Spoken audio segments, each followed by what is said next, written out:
Então vamos orar para que o Senhor, neste momento, venha nos guiar nesta noite na sua palavra.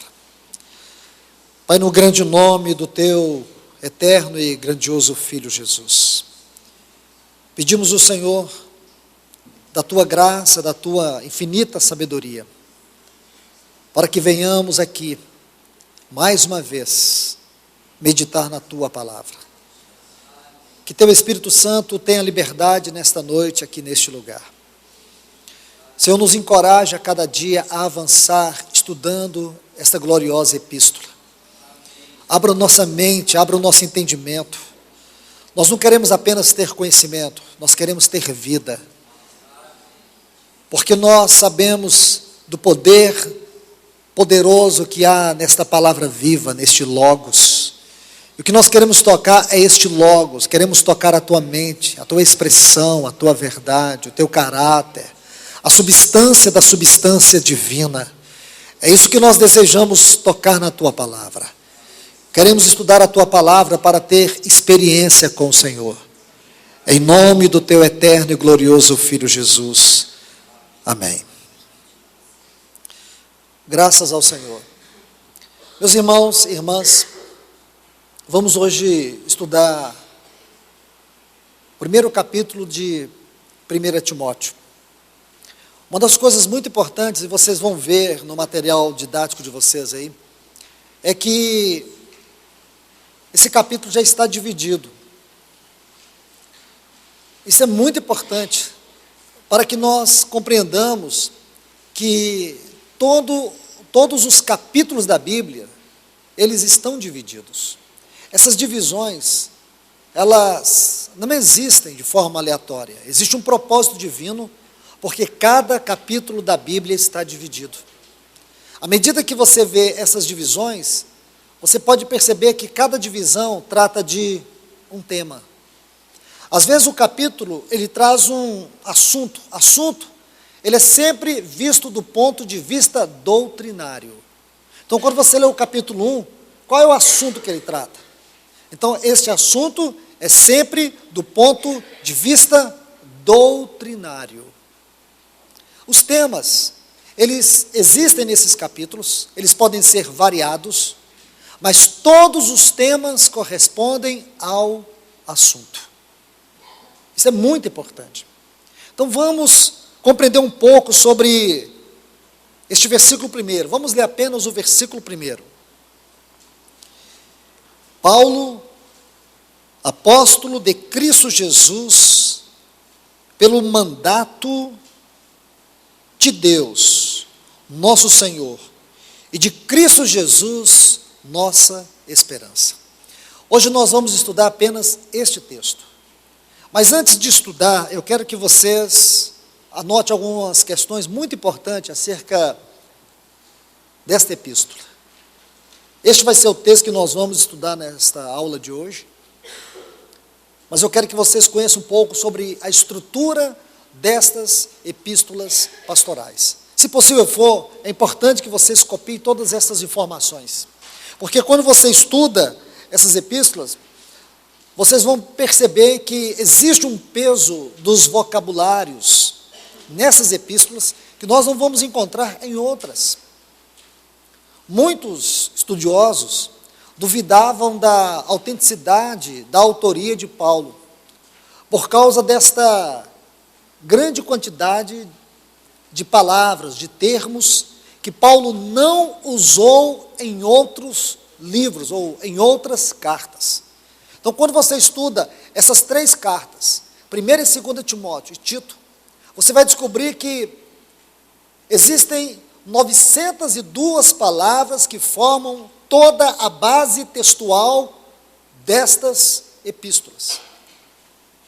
E dessas 902 palavras, você vai perceber que 306 palavras não se encontram em nenhuma outra carta que Paulo escreveu.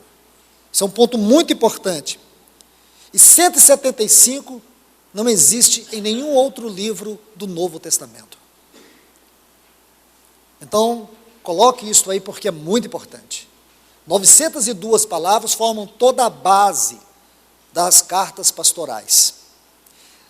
Dessas 902, vocês vão ver que 306 palavras não se encontram em nenhuma outra carta que Paulo escreveu.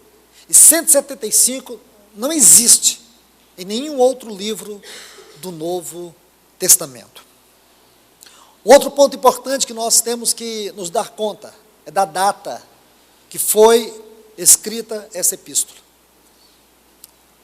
Essas datas no Novo Testamento, como em toda a Bíblia, sempre vai ter uma variação. Poucas datas na Bíblia são precisas. Então, a data que essa carta foi escrita foi entre os anos de 63 a 65. Então, coloque isso também, porque é muito importante. Depois de Atos 28, 8 anos após Paulo permanecer em Éfeso, nós sabemos que ele ficou lá por 3 anos. Provavelmente Paulo foi até a Espanha. Na primeira etapa desta viagem de Paulo para a Espanha, segundo os grandes eruditos, foi aí que ele escreveu esta carta para Timóteo. A situação em Éfeso, especialmente, como em várias igrejas da Ásia, era uma situação gravíssima. E este é um dos motivos pelo qual ele escreveu essa carta. Então, coloque isso aí, porque são pontos importantes que você tem que considerar. Vamos avançar mais um pouco. Propósito desta epístola. Irmãos e irmãs, vamos ver cada um desses propósitos. O primeiro deles, a situação espiritual nas igrejas da Ásia Menor era uma situação gravíssima. Tome a sua Bíblia, vamos ler alguns textos e anote esses textos, só para que você tome conta do quadro que nós vamos encontrar aqui em 1 Timóteo. Capítulo 1, versículo 6 e o versículo 20. Paulo diz assim, que de tais coisas, desviando-se alguns, entregaram-se a vãs contendas, ou raciocínios, ou discussões. Versículo 20. Entre esses estão Himeneu e Alexandre, os quais entreguei a Satanás para que aprendam a não blasfemar. Sério esse texto. Você pode se dar conta do peso destas palavras. Provavelmente, estes eram homens de grande proeminência entre os irmãos ali. Mais ainda, capítulo 3, versículos 3 e 6. Não dado ao vinho, não violento, não cobiçoso de ganâncias desonestas, não avarento, mas amável e agradável. Ele está falando dos anciãos, dos bispos, dos presbíteros, daqueles que exerciam o ministério pastoral. O que denota que essas palavras favorecem para nós um argumento muito claro que Paulo está escrevendo numa linha paradoxal, porque existiam homens que eram desonestos, existiam homens gananciosos. Se você ler toda a carta, e eu encorajo vocês a fazerem isso, vocês vão perceber que estas palavras têm uma conotação de exortações. São várias exortações que nós vamos encontrar. Então, primeiro propósito, a situação das igrejas, especialmente na região da Ásia Menor, onde estava Timóteo, em Éfeso, era uma situação gravíssima. Então, Paulo escreve para poder encorajar Timóteo, para poder fortalecer Timóteo, para poder tratar dessas questões delicadas. Anote mais alguns textos. Capítulo 5, versículos 17. Veja que ele faz aqui admoestações aos presbíteros. Então ele diz que governe bem, sejam estimados por dignos de duplicada honra, principalmente os que trabalham na palavra e na doutrina.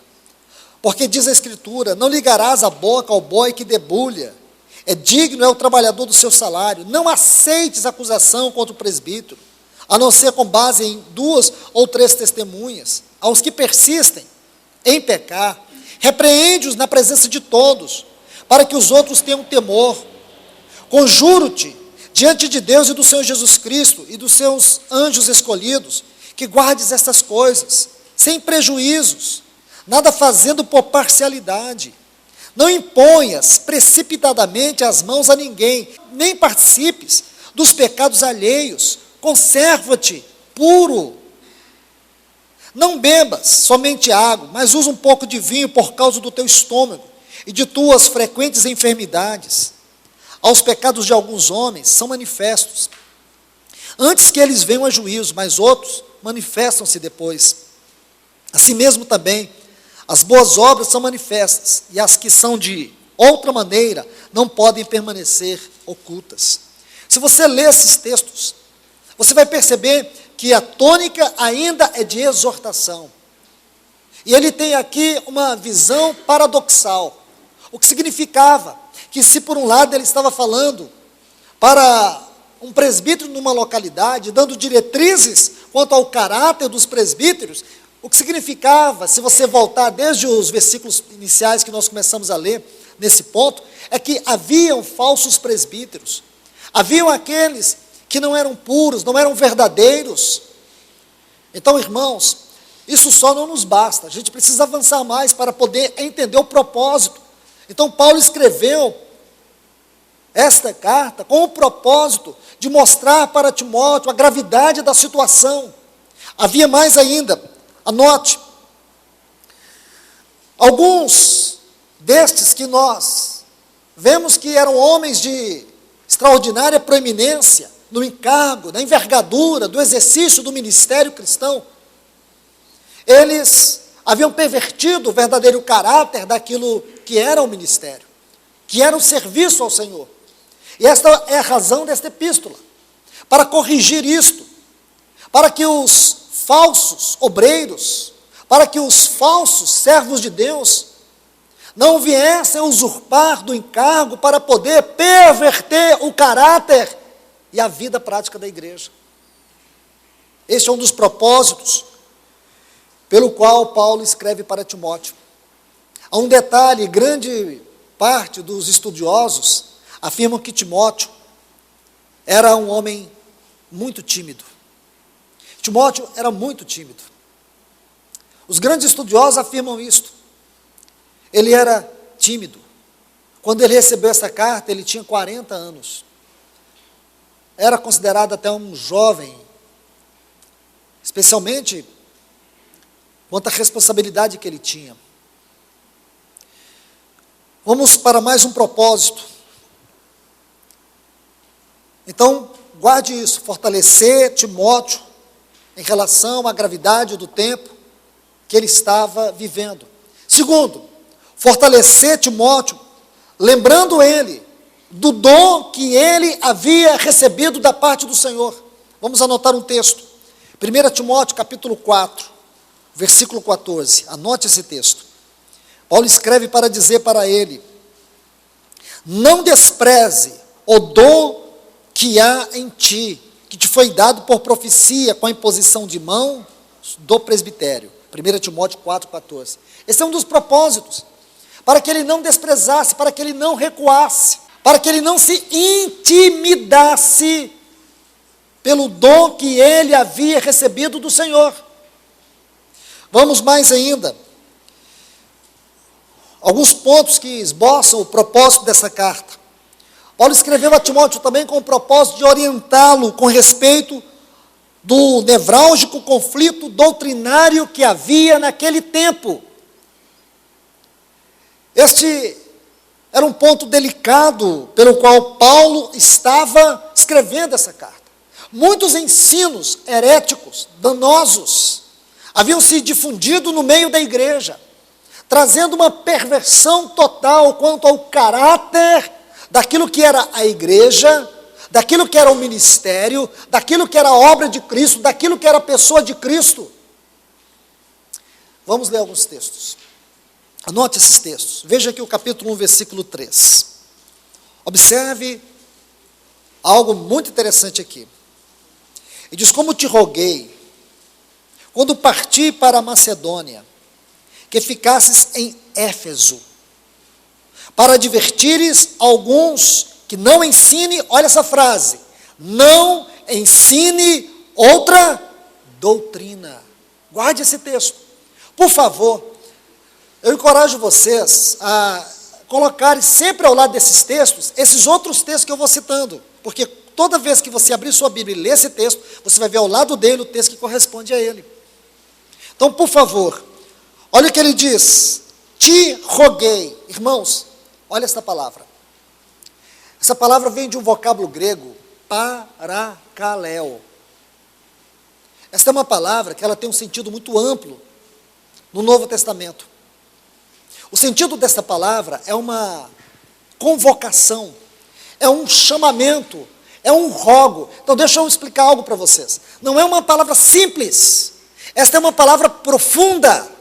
Esta é uma palavra que, embora ela tenha muitas ocorrências na Bíblia, mas a raiz desta palavra é a mesma raiz que forma a palavra paracleto, ou Espírito Santo. Ela é uma palavra de grande significado. Parakaleo, é um rogo, é um clamor profundo. Então o que significa? Que Paulo está rogando profundamente a Timóteo. Olha o que ele diz. Te roguei. Estão vendo, irmãos? Te roguei. Por que que essa palavra está aqui? Porque a situação é séria, a situação é delicada. Te roguei. Quando parti para a Macedônia, não foi um pedido qualquer. Então estão vendo essa palavra? Sublinha ela. Te roguei. É um pedido profundo, é um clamor. Essa palavra, ela vem do vocabulário militar. Ela vem do vocabulário militar. Era uma ordem expressa. Uma ordem que não poderia ser desobedecida. Era uma ordem que tinha urgência para ser cumprida. Estão entendendo? Então você vê que não é uma palavra qualquer. Eu estou estudando essa carta de maneira panorâmica, mas esse não é o nosso estudo. Nosso estudo ele é sistemático.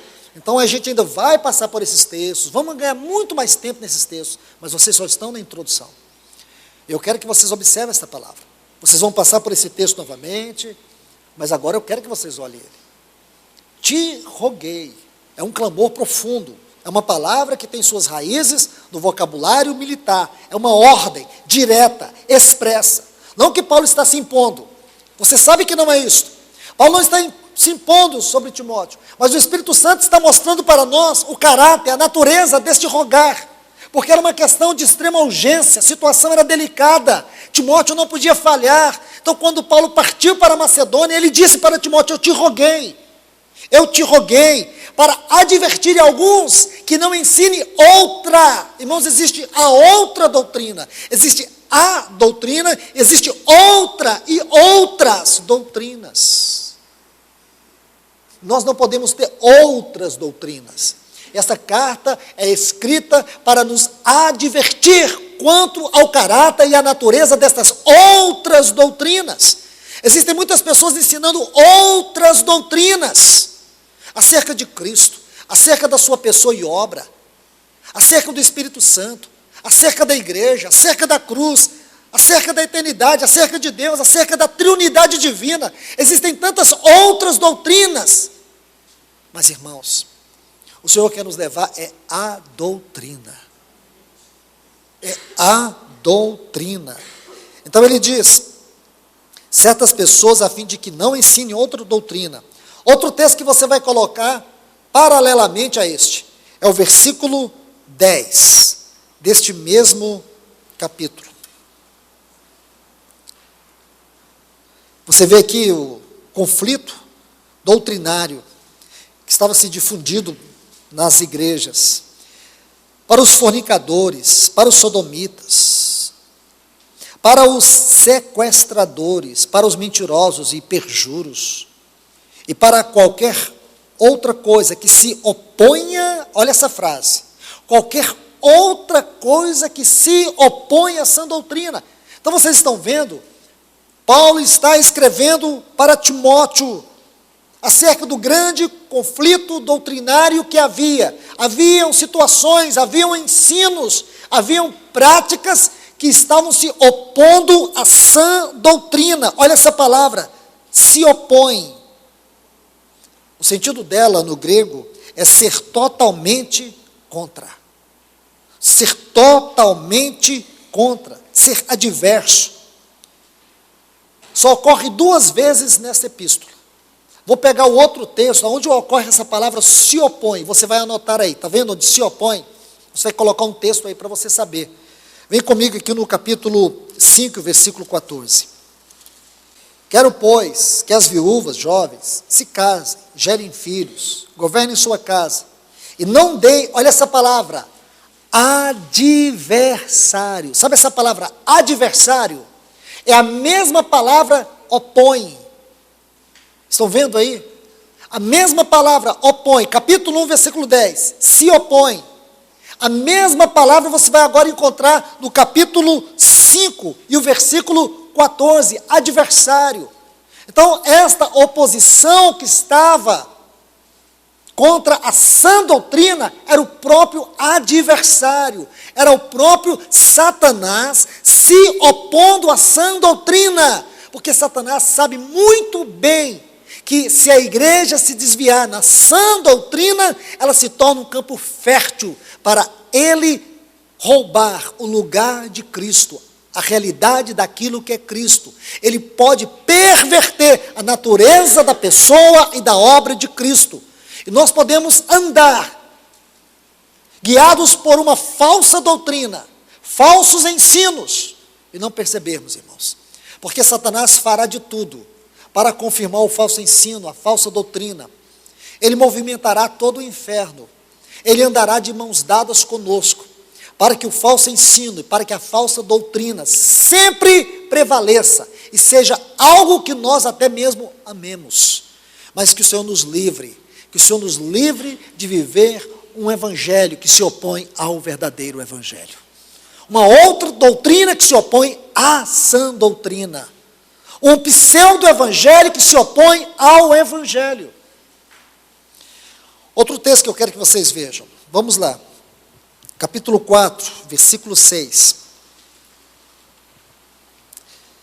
Se propuseres isso aos irmãos, serás bom ministro de Jesus Cristo, nutrindo-te com as palavras da fé e a boa doutrina.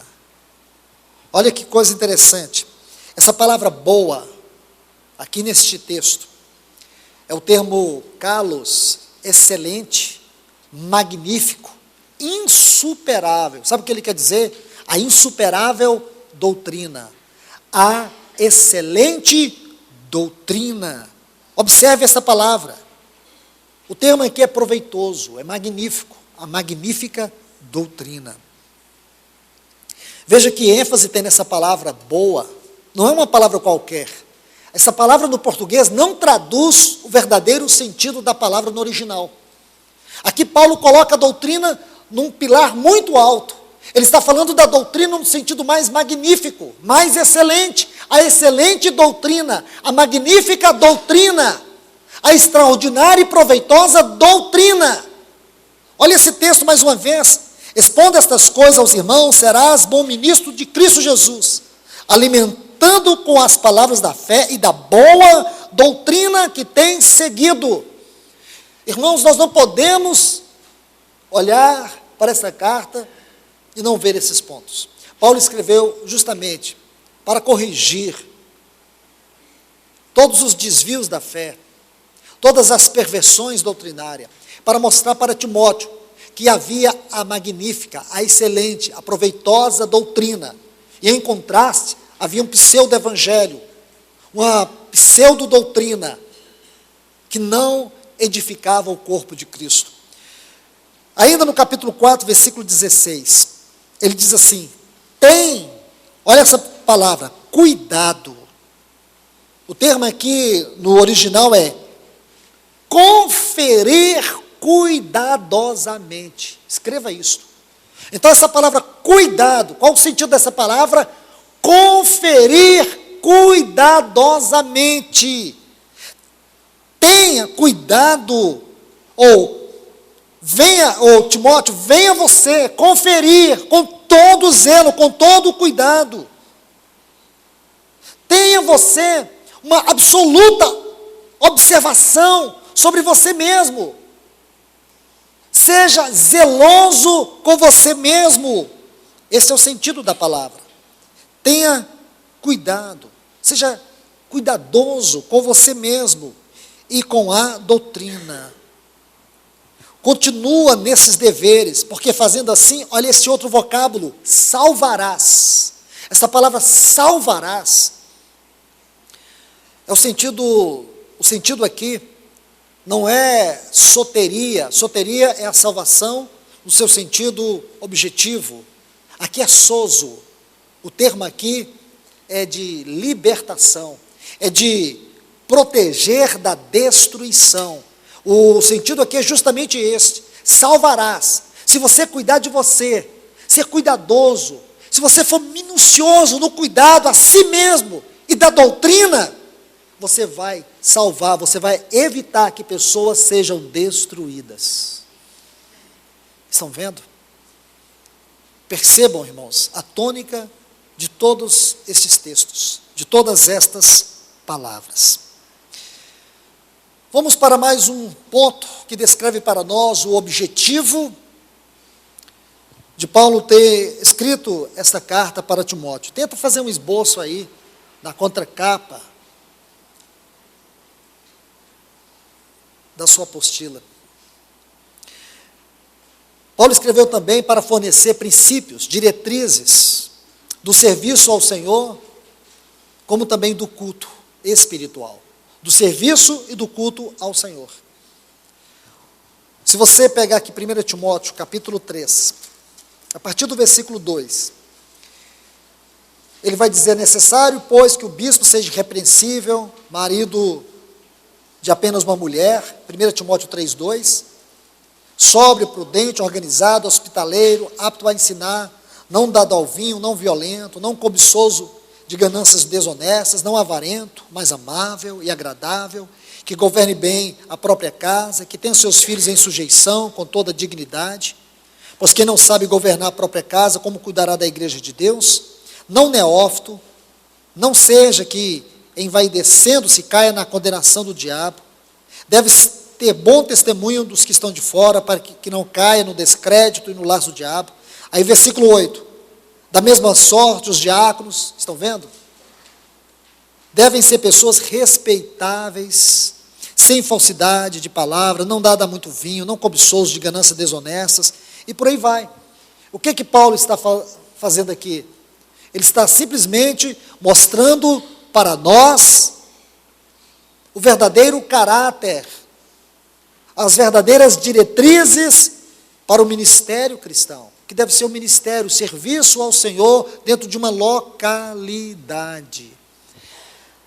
Por último, capítulo 3, ele diz assim, versículo 15, para que, se eu tardar, saibas como convém conduzir-te na casa de Deus, que é a igreja do Deus vivo, a coluna e baluarte da verdade. Então, meus irmãos, estes são os propósitos, foram os propósitos pelos quais Paulo escreveu esta carta. Guarde todos esses detalhes, guarde cada um desses detalhes, guarde a data, guarde a estrutura dessas cartas, podemos colocar aqui como estrutura literária destas cartas, guarde também os propósitos pelos quais Paulo escreveu a Timóteo esta carta. Agora vamos iniciar nosso estudo, pelo menos introduzindo algo aqui. O versículo 1 diz assim: Paulo, apóstolo de Jesus Cristo, segundo o mandado de Deus, nosso Salvador, e do Senhor Jesus Cristo, esperança nossa. Eu vou ler apenas esse texto, porque nós não vamos ter como chegar no versículo 2. Quero que vocês observem bem esse texto. A primeira palavra que você precisa notar aqui é esta: mandado. Essa frase, mandado de Deus. Por que eu quero que você observe isto? Ora, se você ler Romanos, Coríntios, você vai ver como Paulo se introduz nessas cartas, como aquele que foi o vaso de Deus para poder escrevê-las. Olhe, por exemplo, em Romanos, ele vai dizer assim, Romanos capítulo 1, versículo 1, Paulo, servo de Jesus Cristo, chamado para ser apóstolo. Então, em Romanos, ele é servo de Jesus, chamado para ser apóstolo. Observe como ele escreve em 1 Coríntios. Paulo, chamado para ser apóstolo de Jesus Cristo, aqui ele coloca algo, pela vontade de Deus. Em Romanos, ele é um servo de Jesus, chamado para ser apóstolo. Aqui, ele foi chamado por Jesus pela vontade de Deus. Aqui em Timóteo, ele coloca uma ênfase muito forte. Essa palavra mandato. Olhe bem. Mandato. É uma designação. Ele foi um apóstolo designado de maneira específica para exercer o seu ministério ao Senhor. Irmãos, por que eu estou dando ênfase nisto? Obviamente, porque neste texto já existe uma ênfase por si mesma, e ela já chama a nossa atenção. Porque ninguém pode se fazer, ou se autodefinir, se autoproclamar apóstolo. O apóstolo não é aquele que se autoproclama, o apóstolo é aquele que é chamado, é aquele que é vocacionado pelo Espírito Santo. O apóstolo é aquele que é chamado segundo a vontade de Deus. O apóstolo é aquele que é designado por Deus. Você vê muitas pessoas com título de apóstolo, mas não são apóstolos. Porque eles, na verdade, têm um título para se envaidecer, para se engrandecer. Irmãos, apóstolo não é título, como pastor, como mestre, evangelista e profeta também não são são ofícios ministeriais. Guarde isto, são ofícios ministeriais. Quando você vê alguém se autoproclamando apóstolo, se autodefinindo apóstolo, existe uma grande probabilidade dele não ser nada diante de Deus, porque alguém que é algo diante de Deus sabe que diante de si ele não é nada. Ninguém que tenha o encargo do Senhor, procure qualquer ferramenta, seja ela qual for, para poder provar algo de si mesmo. Porque o ministério não é uma prova, não é uma força humana, emocional, intelectual. O ministério é o próprio derramar, o próprio infundir de Cristo sobre a vida daqueles os quais Ele chama. Estão vendo? Vamos tocar um pouco sobre isso. Porque quando você estuda a palavra apóstolo no Novo Testamento, essa palavra vem de dois vocábulos gregos. Apo é uma preposição, e stelos. Essa preposição apo, de, para, com. É a preposição de, para, com. E stelos, enviado. Enviado de, enviado para, enviado com. Se você vê alguém se autodenominando apóstolo, dentro de 4 paredes, ele é um apóstolo, não é um apóstolo. Não é. Porque isso não é título. Isso não é título. Isso é encargo, e é um encargo espiritual. Não é um encargo que os homens têm diante da igreja, é um encargo que os homens têm diante, primeiramente, de Cristo. Porque o ministério, em primeiro lugar, não é a igreja. O ministério, em primeiro lugar, é a Cristo. Muda tudo, não muda, irmãos? Muda. Porque você pensa, mas e aí? Não tem que fazer um seminário? Eu não tenho que me preparar? Eu não tenho que estar qualificado? A qualificação, ela tem que vir do próprio trabalho da cruz, da palavra, pelo operar do Espírito Santo. Vamos tocar isso com muito cuidado, porque essa palavra que Paulo coloca aqui requer de nós todo cuidado, todo zelo. Nós sabemos que o Espírito Santo hoje, ele encabeça a obra de Deus na terra. É o Espírito Santo quem encabeça a obra de Deus na terra.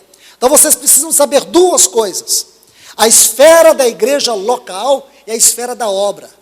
A igreja local e a obra são duas esferas diferentes. Então coloque aí, igreja local e obra. São duas esferas diferentes. Porque numa igreja local você encontra profetas, mestres, você encontra os anciãos, os presbíteros. Qual é a função dos presbíteros numa localidade? Estude o livro de Atos que você vai ver. Você vai ver que a função dos presbíteros, aqueles que são bispos, ou supervisionam, governam, porque a palavra bispo tem esta característica. Esta é a natureza, é o significado da palavra bispo. Hoje você vê um bispo se exaltando sobre os pastores. Isto é nicolaísmo. É isso que o Senhor condena na igreja de Éfeso e na igreja de Pérgamo, no capítulo 2 de Apocalipse. Nicolaitas, Nical e Laus, dominadores do povo. O ministério na igreja não é para dominar o povo, mas para servir. Então, a esfera local da igreja, vamos um exemplo prático. Atos dos Apóstolos, capítulo 13. Havia na igreja de Antioquia, o quê? Profetas e mestres. Aí você vai ver a citação de 5 pessoas lá. Aí diz assim, servindo eles ao Senhor. Não é servindo eles à igreja. Então o que os profetas e mestres faziam em Antioquia? Eles serviam à igreja ou eles serviam ao Senhor? Serviam ao Senhor. Porque o ministério cristão não é servir à igreja. Em primeiro lugar, o ministério cristão é servir ao Senhor. Se eles servem ao Senhor, o Espírito Santo fala à igreja. Então, quando eles serviam ao Senhor, qual é a consequência deles servirem ao Senhor? Olha o que diz na sua Bíblia. Disse o Espírito Santo. Quando o ministério serve ao Senhor, o Espírito é livre para falar. O Espírito é livre para fazer a vontade de Deus. Não precisamos ficar gemendo aqui para o Espírito baixar. Porque isso não é bíblico, isso não é espiritual.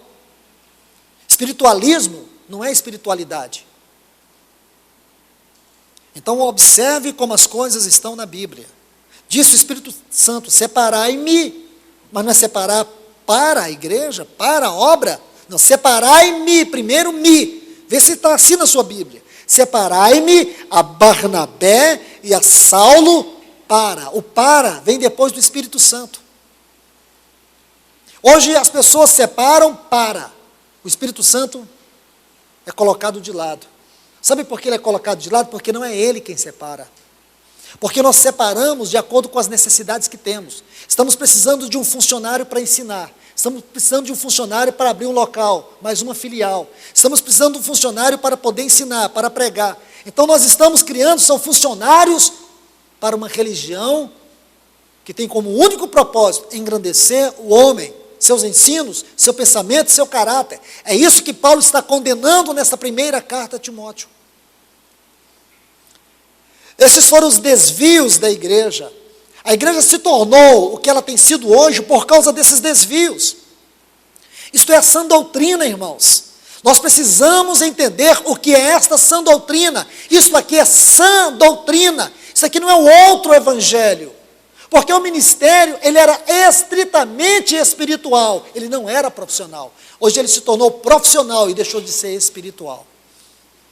Separai-me, Barnabé e Saulo para. Então veja que o para vem depois, para a obra que os tenho chamado.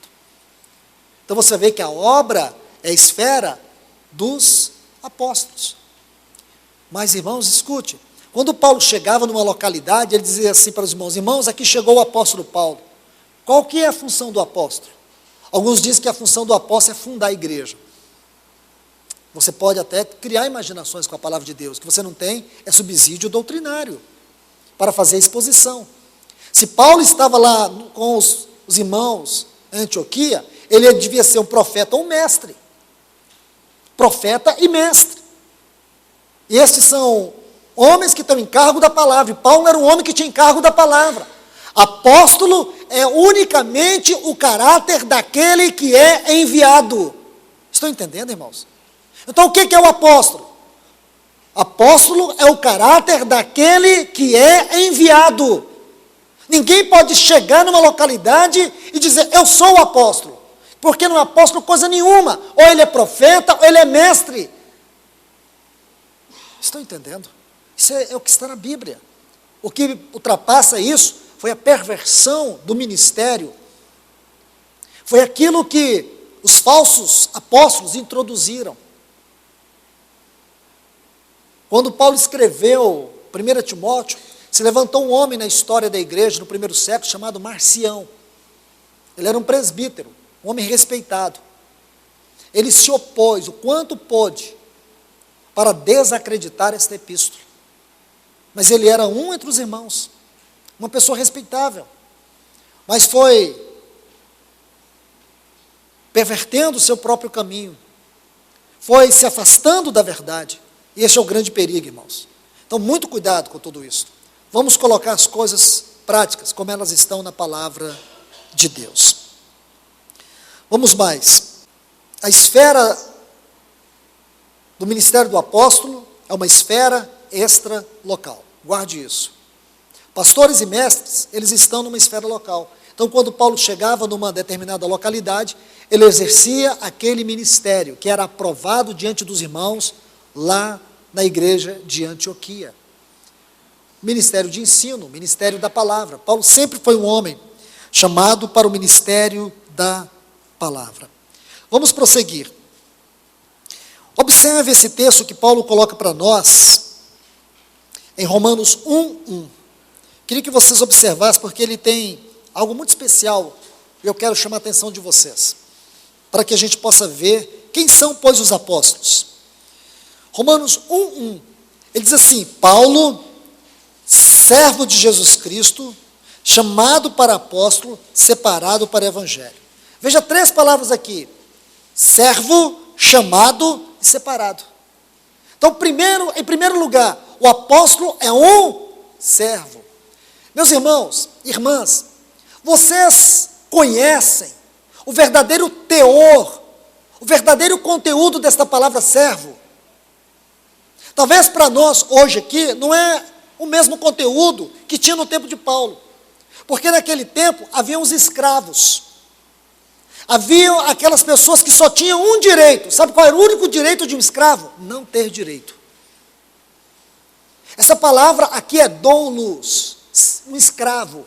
Uma pessoa que quando você entrava numa determinada casa, ela ficava na porta com uma toalha, um balde, uma bacia, e quando você chegava, ela não olhava para o seu rosto, ela ia onde você estava calado, colocava os seus pés numa bacia, você era apenas um visitante, ela colocava os seus pés numa bacia, lavava e enxugava os seus pés. Era uma pessoa que não tinha direito a nada. Com certeza, esta pessoa já havia perdido toda a sua família, já havia perdido todos os seus direitos. Uma pessoa que vivia assim era chamada de doulos. Paulo disse assim, Paulo, primeiro, doulos. Eu sou uma pessoa que não tenho nenhum direito. Aí ele diz, chamado. Essa pessoa que não tinha nenhum direito, que chegou ao fim de si mesmo. Olha o que ele diz lá aos Filipenses, no capítulo 3. Aquilo que para mim era lucro, considerei perda por causa da sublimidade de Cristo Jesus. Ele colocou todas as coisas como refúgio. Você sabe o que significa a palavra refúgio? O lixo do lixo. O lixo do lixo. Ele considerou tudo que era lucro para ele, o lixo do lixo. Esse é o servo. Este é o servo. Então, primeiro servo, se não é servo, jamais pode ser chamado. Só pode ser chamado para o apostolado, para a obra, aqueles que sabem que não são nada, que não estão procurando os seus próprios interesses. Esses são os que Deus chama. E aqueles que Ele chama, olha o que Ele diz, Ele separa. Então, primeiro Deus chama, Deus não separa, primeiro Ele chama. Esse chamado aqui, tem muita coisa debaixo dele. Esse chamado aqui envolve uma profunda inquietação, confirmação da igreja, trabalho da cruz, o trabalho da palavra, quebrantamento, rendição, um testemunho da igreja, testemunho dos demais irmãos do presbitério, e acima de tudo, o Espírito Santo, é Ele que promove todo esse testemunho, para que aquela pessoa possa ter o encargo da obra, isto é, do apostolado. Aí depois que ela tem o testemunho, aí o Senhor a separa. Separai-me. Então está vendo? Separado. Não é a última palavra aqui? Separado. Esse separado é para quem? Para ele. Separai-me. Então não esqueça. Servo chamado, por último, separado. Esse separado aqui é aquele de Atos 13. Separai-me. Amém? Não esqueçam disso. Irmãos, irmãs, a gente já está encerrando aqui, mas eu quero colocar duas coisas para vocês entenderem sobre apóstolos. Muitos dizem que hoje não existem mais apóstolos. Ora, como não existe? Claro que existe. Que os últimos apóstolos foram aqueles apóstolos de Cristo Jesus. Mas havia muitos outros apóstolos. Muitos outros apóstolos. Você vai ver nas cartas de Paulo.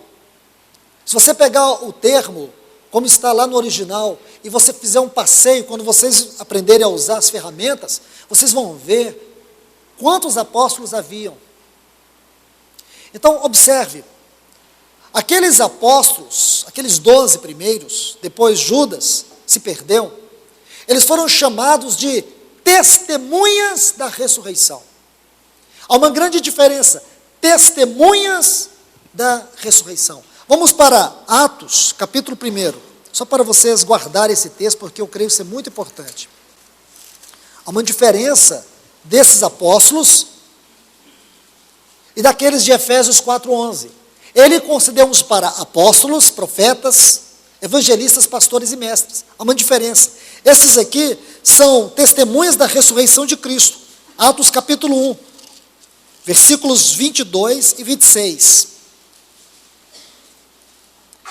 Começando desde o batismo de João, até o dia em que dentre nós foi levado às alturas, um destes se torne testemunha conosco de sua ressurreição. Aí depois você vai ver que a sorte caiu sobre Matias. Então, quem são esses 12? Testemunhas da ressurreição. E esses de Efésios, capítulo 4, versículo 11. Eles são ministros para a edificação do corpo de Cristo. Aqueles 12 primeiros, eles foram os testemunhas oculares da ressurreição de Cristo. Paulo não teve este privilégio que aqueles tiveram.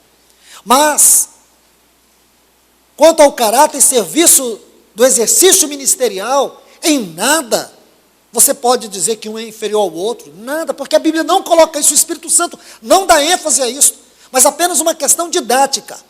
Aqueles foram os ministros, os testemunhas da ressurreição de Cristo. Estes outros são os ministros para a edificação do corpo de Cristo. Estão vendo? Então, queridos irmãos, irmãs, nós precisamos encerrar aqui. E na quinta-feira a gente vai retornar para concluir esse ponto e depois estudarmos a última parte desses textos, quando Paulo escreve para Timóteo, e coloca algo muito glorioso aqui, e que você não pode perder de vista. Ele diz assim: Paulo, apóstolo de Jesus Cristo, segundo o mandato de Deus, aí ele diz, nosso Salvador, e do Senhor Jesus Cristo, nossa esperança. Você acha que essas duas frases estão aqui aleatoriamente? Não. Ele vai dizer, Deus, nosso Salvador. Nós vamos estudar essa frase nessas cartas pastorais. Vocês vão ver que elas não estão aqui colocadas de qualquer maneira. Existe uma ênfase muito especial para Paulo dizer, Deus, nosso Salvador. Porque ele vai dizer que ele é a causa da nossa salvação. Ele diz assim, e Cristo Jesus, nossa esperança. Essa palavra esperança tem que estudar ela na epístola a Tito. Quem sabe um bom dever de casa para você. Descobrir por que Paulo dá ênfase a essa esperança na carta a Tito. Na verdade, este termo só ocorre 4 vezes nessas epístolas pastorais. Aqui está o termo objetivo, e em Tito estão os aspectos subjetivos. Aí nós vamos compreender o que significa a palavra esperança na linguagem de Paulo nessas cartas. Que Deus nos abençoe. Nós vamos encerrar esta aula por hoje.